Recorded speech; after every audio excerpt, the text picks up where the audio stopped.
sétimo ano. Sejam todos bem-vindos a mais uma aula. Tenham todos um bom dia, uma boa tarde, uma boa noite. Não sei a hora que estão vendo. Só sei dizer que bom estarmos aqui, né? E hoje nós vamos falar de coisa boa, que é variedade de vida. Então, o tema que a gente vai estudar hoje é biodiversidade animal, página 194, capítulo 15. Biodiversidade vem falar da diversidade de vida, já que bio é vida, né? Diversidade de vida. E o tema do capítulo é o seguinte: biodiversidade de animal, conhecer para preservar. É verdade que a gente só gosta daquilo que a gente conhece.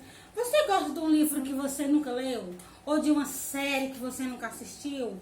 De um filme ou de uma música que você nunca ouviu? Não tem o menor cabimento uma coisa dessa. Eu gosto daquilo que eu conheço, eu respeito aquilo que eu conheço. Então, se você conhece os animais, as variedades, você vai passar a conhecer para preservar, a gostar. E eu quero preservar aquilo que eu gosto. O que é preservar, tia? É guardar, livrar de algum mal, certo? Então vamos começar. 194. Se já nos surpreendemos com a biodiversidade vegetal, é chegada a hora de conhecer a biodiversidade animal. No reino dos animais encontramos uma enorme variedade de espécies, desde os minúsculos mosquitos até os enormes leões. Você já deve estar se perguntando por que as espécies são tão diferentes em porte, tem grande, tem pequena, presença ou ausência de determinada estrutura, como por exemplo, tem animal que tem asa e animal que não tem asa, tem animal que tem antena e animal que não tem antena, tem animal que tem rabo, cauda, né? Rabo não, desculpa, tá gente, cauda. E tem animal que não tem cauda, certo? Ou o habitat, que é o mesmo habitat, é o local do ecossistema onde uma determinada espécie vai se desenvolver, ele consegue se desenvolver, ele consegue. Uma árvore, por exemplo, é um habitat de uma ave. Por que essa ave não vive na água? Porque lá não tem condições de vida para ela, as condições de vida dela estão na árvore, ok? E pertence ao mesmo reino. Para entender melhor essa classificação, vamos definir o que são animais. Primeiro eu preciso compreender o que são animais. Pega aí uma canetinha colorida, como eu sempre digo, né? E grifa aí no seu livro. Animais são organismos eucariontes, espera aí, multicelulares, heterótrofos, que fazem parte do reino Animalia. Vamos dar uma parada aqui. Animais são organismos. Peraí, vamos entender uma coisa. Todo ser vivo ele é formado de célula, ok? A gente aprendeu isso no 6º ano. Todo organismo é formado de célula. Conjunto, nós já aprendemos que as células elas são diferentes. Tem célula redonda, célula comprida, célula achatada, célula com núcleo, célula sem núcleo. Conjunto de células iguais vão formar tecido. Conjunto de tecidos formam órgãos. Órgãos com funções semelhantes formam sistemas. E os sistemas formam o organismo. Então, esses organismos heterótrofos, o que é heterótrofos? Que não produz seu próprio alimento. Seres autótrofos são os produtores, plantas, vegetais que produzem seu próprio alimento. Nós, animais, somos seres heterótrofos, não produzimos nosso próprio alimento. Nós somos seres eucariontes. Por que nós somos seres eucariontes, professora? Porque o núcleo da nossa célula ele é limitado, ele é protegido, ele é guardado, ele é organizado por uma estrutura chamada carioteca. E nós somos multicelulares por quê? Você tem só uma célula? Porque eu tenho várias. Então, nós somos multicelulares porque nós temos mais de uma célula. Então, olha só as características do animal. O animal é um organismo. Então, quer dizer que ele tem um monte de estrutura. Ele é eucarionte, suas células têm carioteca, o DNA não fica solto. Ele é heterótrofo, não produz seu próprio alimento. E ele é multicelular, tem várias células. Vamos? E faz parte do reino Animalia, no qual nós, os seres humanos, também estamos incluídos. Sim, podemos dizer que temos parentesco com os leões e os mosquitos, podendo esse parentesco ser mais ou menos próximo uma série de características classificatórias. O reino animalia possui uma grande variedade de organismos, assim como em outros reinos podemos subdividi-lo em grupos chamados filos. Nesse reino são levados em consideração para agrupar em filos aspectos como simetria, a gente vai ver a característica de cada um, mas desde já a simetria é a capacidade de dividir o corpo, viu? Seja de forma bilateral, quando as duas partes são iguais, ou radial, quando eu não consigo dividir ele em partes iguais. Presença ou ausência de coluna vertebral, que é esse ossinho que sustenta, esses vários ossinhos encaixadinhos que sustentam o nosso corpo aqui atrás, a coluna vertebral, que vai desde o início do pescoço até o cóccix, que fica já pertinho do bumbum, das nádegas, certo? Temos os tecidos corporais que vão formar os órgãos, tecido epitelial, conjuntivo, adiposo, nervoso, sanguíneo e por aí vai. Tem a segmentação corporal, que são os conjuntos, que são a capacidade de divisão, e tem também a evolução. Preste atenção.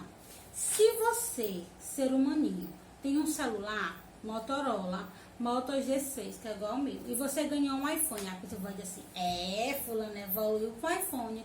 Não, menina, não. Trocar objetos não é evolução.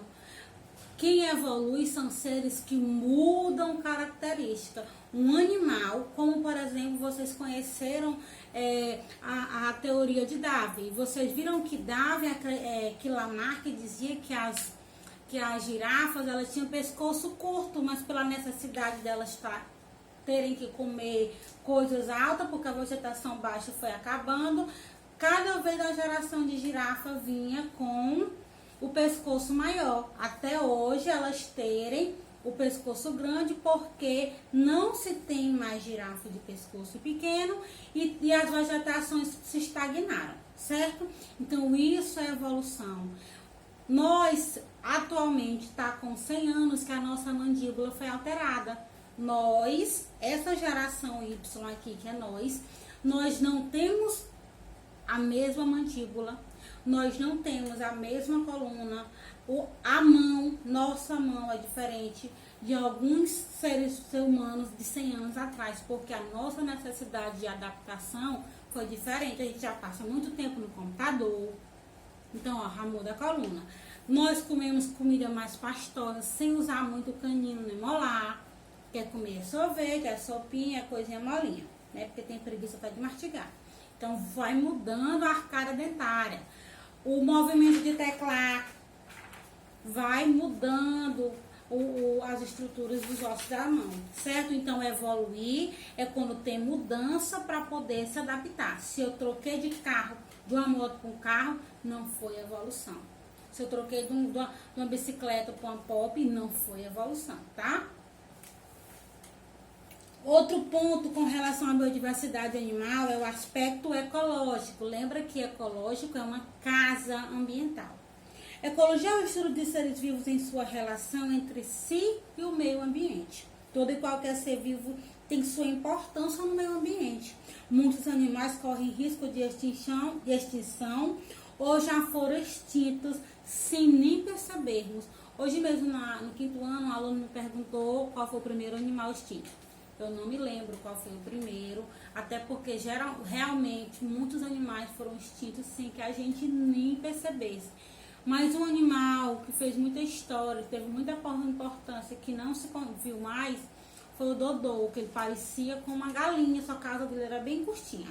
Ele foi da época dos dinossauros, era uma ave. Outros animais, ao entrar em desequilíbrio populacional, o que é equilíbrio populacional? É quando a sua população está alterando por causa da alimentação, ou porque tem muito macho e pouca fêmea, muita fêmea e pouco macho, ou vice-versa. Então aí a população não está tendo descendente. Podem gerar uma série de consequências para a região onde habita. Você já deve ter ouvido falar em algumas situações que por poluição ou outro motivo, o grande número de indivíduos de determinada espécie morreu, causando a multiplicação desordenada de uma espécie. Isso acontece porque em meio ambiente as diversas espécies vivem em equilíbrio. E quando algum fator prejudica alguma população, outras espécies podem ser afetadas. Estudaremos esse processo mais adiante.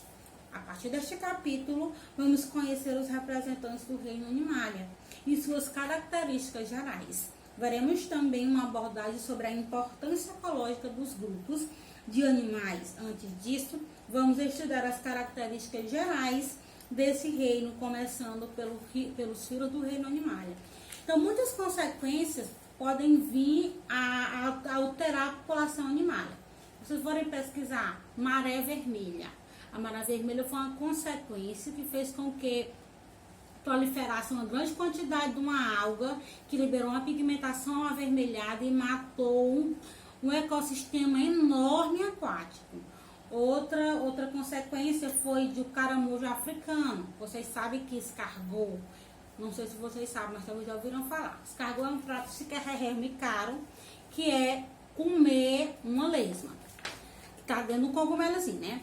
Só que um cidadão brasileiro, querendo corromper o mundo com seu jeitinho brasileiro, né? Fez o quê? Viajou, achou um caramujo que no determinado país era consumido, também era servido que era como um prato do restaurante. Porque ele pensou, vou levar para o Brasil, bem mais barato do que o escargot, vou servir no lugar do escargot, e aí tô feito na vida, vou enricar. Só que os clientes dele não aceitaram, não gostaram, o paladar não foi convencido. O que foi que ele fez? Pegou o meio mundo de caixa que ele trouxe desse caramujo africano e jogou fora. O Brasil não tem predador para esse caramujo. Então o que aconteceu? Se espalhou. De 27 estados do Brasil, 24 já tem o caramujo africano, porque não tem predador para ele, certo? Então, olha esse perigo de espécie exótica. E onde entra a questão da extinção aí, professora? A região dele, da onde ele estava, foi alterada, teve uma super produção de uma espécie exótica no país, que essa espécie não é daqui. Ele está acabando com a produção de um monte de lugar, e sem falar que caramujo, ele consegue carregar em si muitos protozoários que causam muita doença, inclusive a meningite. Então vamos ver aqui algumas características do reino animal. Porífero. Porífero vem de poros e são animais que têm vários buraquinhos no corpo. Então esse é o primeiro filo dos poríferos. Os poríferos são animais que estão fixados, eles não têm vida livre. Olha só um exemplo de porífero que você vai ficar passado. Esponja do mar. Então, o Bob Esponja, gente, ele é nada a ver, porque o Bob Esponja vai para todo lugar, né? E a esponja do mar, ela é fixa, ela não se locomove. E ele é considerado um filtrador do mar, por causa dos poros do seu corpo, certo? É um animal muito simples, formado só de célula, com a capacidade de filtrar. E eles se alimentam de micro-organismos dentro da água. Quinidários já são animais bem simples também, que já evoluíram aí das esponjas. No entanto, eles começam a apresentar sistema nervoso, por isso que eles conseguem dar descargas elétricas e queimar a pele, certo? Então, aí um exemplo, a água-viva, a medusa. Depois dos quinidários evoluindo aí, nós já temos os platelmintos, né? Causar uma doença esquistossomose, que é uma doença terrível. Então, ele é um verme que causa essa doença, já tem sistema digestivo, sistema reprodutor, até uma grande evolução. Vocês observarem, a evolução dos animais, ela vai se dando pelo aparecimento de sistemas, certo? Observa que o primeiro apareceu o sistema nervoso, o outro já aparece cardiovascular não, meu Deus, cardíaco, ele apresenta sistema reprodutor e sistema digestivo. Nematelmintos, lombriga. Você já teve lombriga? Se você já teve, você carregou nematelmito aí dentro de você. Depois os moluscos, muito usado na culinária, né? Tem o polvo, tem outros por aí. Anelídeos são formados por um corpo segmentado, como se fosse anéis. Exemplo, minhoca. Artrópode também é usado na culinária, né? Equinodermos, estrela do mar, e os cordados, que são os seres que têm. Nós vamos aprender, são animais que vão desenvolver a notocorda durante a sua gestação.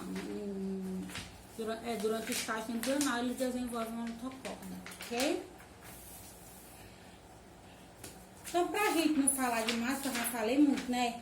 Eu vou só falar rapidinho dos aspectos gerais dos corpos do animal. 196.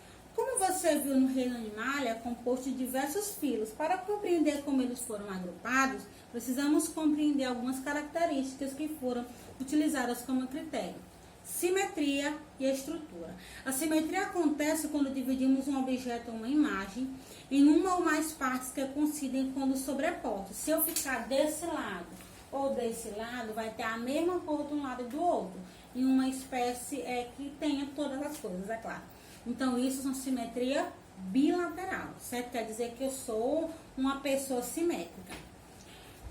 Por exemplo, quando você dobra a sua folha de caderno exatamente ao meio, ali onde você dobra o papel é um eixo de simetria. Quer dizer que os dois lados se sobrepõem perfeitamente. No caso dos animais, corresponde à divisão imaginária do corpo, que é essa aqui, ó, que vem aqui do topinho da testa, passa aqui pelo nariz, boca, passa entre os seios, pelo umbigo, onde vai me dividir ao meio. Então, esse lado ele tem que ser simétrico a esse, ok? Quanto a esse aspecto, podemos classificar os animais como assimétrico, simetria bilateral e simetria radial. Eles são assimétricos quando o animal cujo corpo não tem simetria bem definida, como por exemplo a esponja do mar. Ela tem 5 pontas. Tem como eu dividir ela no meio? Não tem. Ela é assimétrica, certo? Então, para mim poder fazer um corte perfeito nela, eu vou ter que caçar outro jeito. Simetria bilateral quando eu consigo partir o corpo bem ao meio, como a folha, que acabou de ser citada. Eu, você, né? Animais cujo corpo é dividido em 2 partes iguais, como por exemplo o ser humano. Como o exemplo aqui de simétrico, bilateral tem a abelha. A abelha não, a borboleta. E assimétrico é a esponja do mar, certo? Não tem como eu dividir ela, porque o corpo dela é todo malacafém, todo estranho. Já a estrela do mar, ela é radial, porque eu consigo fazer vários cortes nela. A esponja, eu não consigo fazer corte nenhum, porque ela é toda doida, essa esponja. Então, ela é radial quando os animais cujo eixo imaginário obedecem aos raios que saem do centro do corpo de uma circunferência imaginária. Então, para mim fazer um corte em uma coisa radial, ele tem que partir do centro. E eu posso usar esse corpo como exemplo. Se for para mim partir ele de uma forma assimétrica, o corte tem que partir daqui. Vocês que estudam matemática, vocês sabem que o raio é a maneira pelo qual eu vou dividir uma circunferência, não é? Então, se eu tenho o centro, eu tenho um raio para cá, eu posso ter um raio para cá, para qualquer lado vai ter raio, certo? Matemática aí na ciência arrasando. E estrutura é quando a estrutura dos animais são divididos em invertebrados e vertebrados. Animais que têm coluna vertebral e animal que não tem coluna vertebral. Essa classificação leva em conta a ausência da coluna vertebral, animais invertebrados, ou presença, animais vertebrados. 2 filos citados na página anterior, encontramos animais vertebrados apenas no último, que são os cordados, e nós, é claro, estamos dentro do grupo dos cordados. São exemplos de invertebrados, esponjas do mar, insetos, polvos e caramujos. São exemplos de vertebrados, peixe, anfíbios, répteis, aves e mamíferos. Aqui tem o Você Sabia. Para que serve a coluna vertebral? Leia e descubra. E aqui nós vamos falar sobre tecidos corporais e segmentação, mas é claro que isso vai ficar para a próxima aula, né? Então, leia aí qual é a finalidade da coluna vertebral. Daria certo a gente viver sem essa coluna? Por que sim, por que não? E fica aí o questionamento, certo? Então, fiquem com Deus e até a próxima aula.